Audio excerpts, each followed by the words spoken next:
غرقا والناشطات نشطا والسابحات سبحا فالسابقات سبقا فالمدبرات أمرا يوم ترجف الراجفة تتبعها الرادفة قلوب يومئذ واجفة أبصارها خاشعة يقولون أئنا لمردودون في الحافرة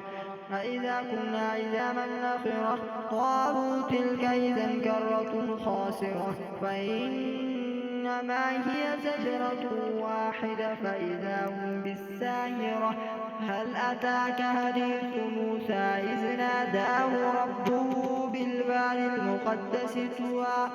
اذهب إلى فرعون إنه طغى فقل هل لك إلى أن تزكى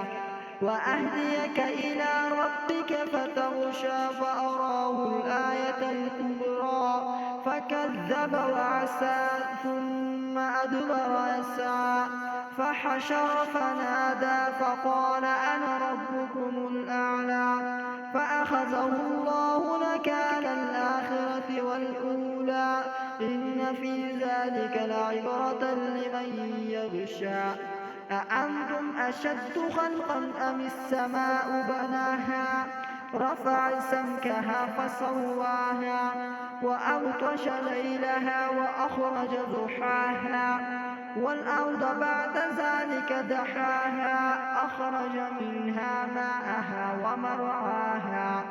والجبال أرساها متاعا لكم ولأنعامكم فإذا جاءت الطامة الكبرى يوم يتذكر الإنسان ما سعى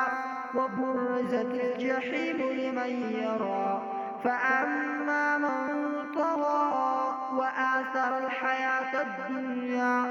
فإن الجحيم هي المأوى وأما من خاف مقام ربه ونهى النفس عن الهوى فإن الجنة هي المأوى يسألونك عن الساعة أيان مرساها فيما أنت من ذكراها إلى ربك منتهاها إنما أنت منذر من يغشاها كأنهم يوم يرونها لم يلبثوا إلا عشية أو ضحاها بسم الله الرحمن الرحيم عبس وتولى أن جاءه الأعمى وما يدريك لعله يزكى أو يذكر فتنفعه الذكرى أما من استغنى فأنت له تصدى وما عليك ألا يزكى وأما من جاءك يسعى وهو يغشى فأنت عنه تلهى كلا إنها تذكرة فمن شاء ذكره في صحف مكرمة مرفوعة مطهرة بأيدي سفرة كرام بررة قتل الإنسان ما أكفره من أي شيء خلقه من نطفة خلقه فقدره ثم السبيل يسره ثم أماته فأقبره ثم إذا شاء